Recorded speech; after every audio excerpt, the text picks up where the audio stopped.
This video is sponsored by KEH Camera. So you want to be a wedding photographer, but you don't know what gear to buy. Let's talk about best practices for starting gear to buy for your wedding photography business, as well as the best way to save money while you're building your wedding photography kit. Starting out with your camera body. Now, we could sit here all day and argue about which camera body is better. Panasonic, Fujifilm, Sony, Canon, Nikon.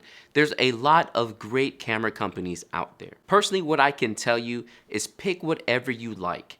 There is no point in sitting around trying to say, which is the best camera? I get that question all the time when I live stream, and let me tell you, at this point in age, in 2022, all the camera bodies out there are pretty much amazing, especially if it's a newer camera body. But let's talk about some best practices with whatever camera body you do end up choosing. For weddings, make sure that it has a dual card slot. Now, this is not a hard rule. I shot weddings for 3 years on a single card slot. However, the safest option is to have dual card slots so that you can have a backup immediately while you're shooting. The reason we want a camera with dual card slots is we're able to use 2 SD cards or a CF card and an SD card and save our photos to each card. That way, if you lose a card or a card gets corrupted, you have another card with all the photos on it. Right now, my body of choice is the Fujifilm X-T3, and again, that has dual card slots, so I'm able to back up all my photos immediately while I'm shooting at the wedding. Now, again, like I said, this is not a hard rule, but it's best practice. Definitely try and invest in a camera that has a dual card slot system. Also, make sure the camera body is fairly fast. It doesn't have to be the fastest camera out there, but if it's at least doing 8 frames a second on your photos, that should be good for weddings. Again, you don't need anything crazy. Between 6 and 8 frames should be fine. When I started out, I was on the Canon 6D, which is an absolutely amazing camera, and it was doing only 6 frames a second, and that was fine. Honestly, it really all comes down to your shooting style. If you don't spray and pray, as they say, you should be able to get away with 4 to 6 frames a second. Also, make sure the camera body makes you love to shoot photos. A lot of people wonder why I use Fujifilm, especially since it's crop sensor, and that's one big rule. Your body does not have to be full frame. Y'all can argue about that in the comments below. But basically, Fujifilm brought that love back to photography for me again, which is why I absolutely love their cameras. I mean, look at them. They look like old school film cameras. They're absolutely beautiful. They're small, they're light, they're cheap comparative to their full frame brothers. It is hands down one of my favorite systems. And again, crop sensor doesn't matter. If you know how to take photos, the crop sensor is not gonna hold you back. I mean, look at all of these amazing photos. And not to toot my own horn, but I just won the Rangefinder Rising 30 Stars of Wedding Photography with a crop sensor. So again, argue about it in the comments below. So those would be my suggestions for a camera body. Make sure you love to shoot with it and you absolutely love having it in your hands. Make sure that it's a dual card slot system. And honestly, all the camera bodies that are out right now are great. So whichever company you want to go with, doesn't really matter. Keep in mind as well, while you're buying all your gear, you don't have to buy it all brand new. This is why I use this video sponsor, KEH Camera, to buy my used gear. If you're not familiar with KEH Camera, they have been around for a long time, providing brand new and used gear. You can find vintage film cameras as well as newer cameras, and they treat all of their gear absolutely amazing. Their used gear is hands down the best quality I have ever seen, and if you want to save yourself a little bit of money while building your wedding photography kit, KEH Camera is definitely the way. You can also sell your used gear to KEH Camera. So if you have a couple of cameras now but you're looking to upgrade to something newer, KEH Camera is going to be the way to do it. They take so much care into the quality of their used gear, and honestly, you can easily hop on and talk to a specialist to sell your gear to them. I recently did that when I was selling my Fujifilm 56mm, and the process was absolutely amazing. So you can be guaranteed that you're getting some of the best quality used gear and saving yourself some money while also building your kit. Make sure to check out the links in the description below to get a bonus on buying and also selling your gear to KEH Camera. And make sure not to waste all your money while building your kit, because that's hands down important. There's no point in becoming a wedding photographer and starting your own business if you're just gonna spend all your money on gear all the time.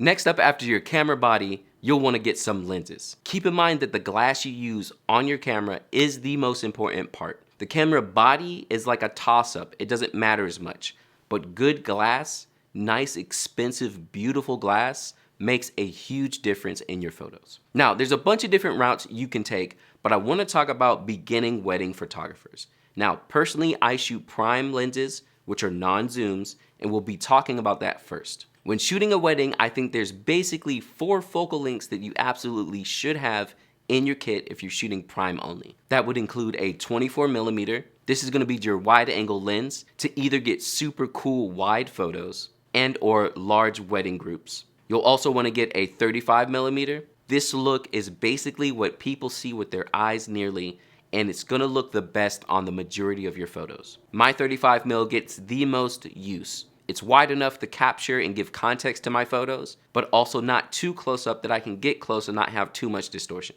A 50mm, this is great for close-ups and portraits. This is also my second most used wedding lens. There's nothing like a good 50mm shot, and also it gives you the distance to take some photos without having to be all up on your subject. And last but not least, an 85mm. This will be used for nice, tight portraits, and as well at the ceremony, being able to get the couple and not having to stand right up on them while the ceremony is going on. Obviously, you can go longer, but these 4 lenses are what I say hands down you should have if you're shooting primes. Also keep in mind, when you're purchasing your lenses, you want the fastest lenses you can get. These will be more expensive. However, when it starts getting dark, you will love the fact that you have a 1.4 or 1.2 lens. So when I talk about 1.4, we're talking about the aperture or the f-stop. This is basically the iris of the lens, and it dictates how much light is able to come into the lens. The lower the number, the bigger the hole of the iris, the more light can get into your camera. Also with your f-stop, the lower the number, the more bokeh you'll probably get from the lens. So if you can find lenses that are in the 1.2 to 1.8 range, this is best for you. However, they can be expensive, so something that's 2 or 2.8 is not bad at all. Now, you might be thinking, John, why don't you like to use zoom lenses? There's a lot of different reasons, so let's talk about those real quick. One off, I feel like it separates you from the action of the photo. No offense to anyone who uses zooms, but basically when you're using a zoom camera, you're like separated from what is happening. When I use a prime, I have to step into my photos. I have to be there. I have to know exactly how far I need to be to get the shot that I want. Whereas with a zoom, you just stand back and you're like zooming the whole time. So you're totally disconnected from the feeling. And wedding photography is all about feelings. Also, I tend to use primes because they're faster lenses. You're not gonna find a 1.2 zoom lens, you're not. And if someone does make it, it probably costs like $1 million. So with primes, I'm able to get faster lenses that let in more light, which again, when it starts getting dark during a wedding day, that is absolutely super helpful. Also too, when you shoot with primes, you start to know your camera so much more intimately. Like I know when I use a 35mm where I need to stand. I know when I use an 85 where I need to stand. I'm not like guessing like, oh, well. Whereas with a zoom, you're just like, you're always trying to figure out what the zoom is and your focal lengths are never the same.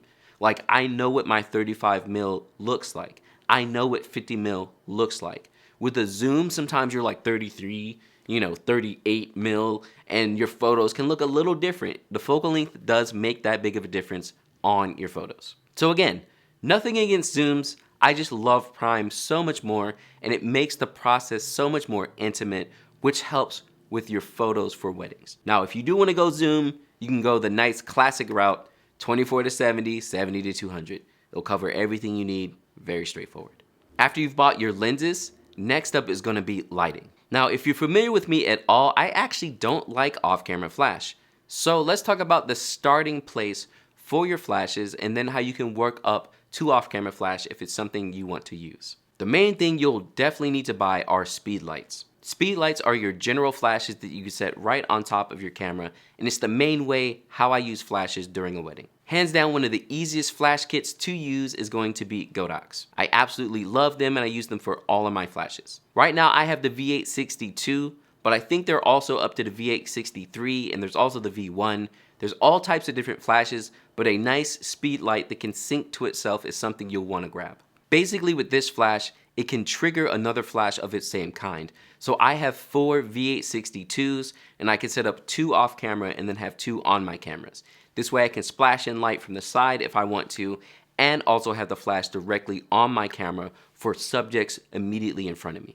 If you want to step up your game a little bit more and do some more off-camera flash, you should also pick up the Godox AD200s. These are strobes, so they throw out way more power than the speed lights, but you can use these as your off-camera flashes. Also, as I said before, the V862s trigger the AD200s. So basically I can have the off-camera flash and still have the two on my camera and have them triggering the off-camera flashes. And if y'all like to see a more direct video about flash and how to set it up, let me know in the comments below. I haven't really made too many yet, but I would love to make more for you all. On top of your speed lights, you want to get some great modifiers, which hands down the best modifiers on the market are MagMod. So I mainly use the MagMod MagSphere. This goes right on top of my speed lights and it connects by magnets, so it makes it really easy to take off and on. I love the look of this modifier, and the great thing is you can buy it in a pack that comes with gels and grids and so much more. MagMod also makes things like soft boxes, so again, if you want to get into more off-camera flash and just want an all-out kit, look at MagMod stuff. I'll leave a link in the description below with everything else. So your flashes and speed lights, make sure that they can trigger each other, and also get some MagMod gear for your modifiers. Godox is my hands down best recommendation for your lights. And again, you don't need a whole off-camera flash system. I've been shooting for years with just 2 flashes on my cameras. And last but not least, you'll need your bags, accessories, and straps. This stuff is hands down important because you may think, oh yeah, it's whatever, but when it's a wedding day and you're carrying 2 cameras for like 8 to 10 hours, you want to know that you have great straps that you can use at any time, a great bag to carry all your stuff, and the accessories that you need for your wedding day. So one of the most obvious accessories is going to be batteries for your camera, especially if you're shooting mirrorless. Something like Fujifilm or Sony or now Canon and Nikon that they've gone mirrorless eats up so much more battery. So make sure you have spare batteries. On my Fujifilm X-T3s, I have battery grips which hold 2 extra batteries in each camera, and I also bring 4 batteries with me as well to replace those 2 inside of my grips. Get a feel for your camera and figure out how many batteries you'll need, but it'll range. You probably at least need 4, if not more. Make sure you have great bags and straps, which I love Holdfast gear for all of my bags and straps. If you've watched any of my full wedding day videos, you see I use the Sights here. That's the small bag on my back. In this bag, I'm able to hold my 2 flashes and my longer lens, as well as additional batteries so I can quickly get to it at any time. The other bag I use is the Romographer. This is a larger bag, but I use this whenever I'm traveling. Not only does this bag look great, but I can put all of my gear in it. So if I do need an additional bag to carry with me to a wedding, this is usually the bag that I'm using. Traveling with it is also awesome. I can close up the straps and put it as a carry-on so it's with me at all times because these cameras cost too much for me to be putting them as a checked bag. And my Holdfast gear moneymaker is the centerpiece of everything I use on wedding days. This is the double strap you see me using on wedding days. And hands down, I cannot shoot without it. Not only does it look great and I get awesome compliments from all of my couples when I'm at weddings and their guests, but it also holds my 2 cameras and it feels good. It doesn't hurt my back, so I can make it through a full wedding day without feeling totally destroyed. And you may be thinking, oh, I can just get something cheaper like a spider trap or whatever, but trust me when I say having these on at a wedding and having the guests be like, oh man, you're the coolest thing I've ever seen, it goes a long way. So really, it helps your brand as well. Plus, like, I'm over here trying to get matching shoes and stuff. I'm trying to look fly at my weddings, you know what I mean? So the Holdfast gear moneymaker is hands down my favorite strap. And again, you've seen me using it. I love this thing. I cannot shoot without it. And not only do they make double straps, but they have a single strap as well. So there's all types of options, even vegan options if you don't want to use leather. These are going to be all of the main pieces of gear that you want to start out while you're building your wedding photography kit. A great body, prime lenses, 24, 35, 50, and 85. Some easy lighting with speed lights, and then also your bags, accessories, and straps. And if you want to know more about wedding photography and learn how to actually shoot a wedding, make sure to check out these full wedding day videos and watch all of them all the way through. I give away so much information for free, and I want you to learn and start your wedding photography business the right way.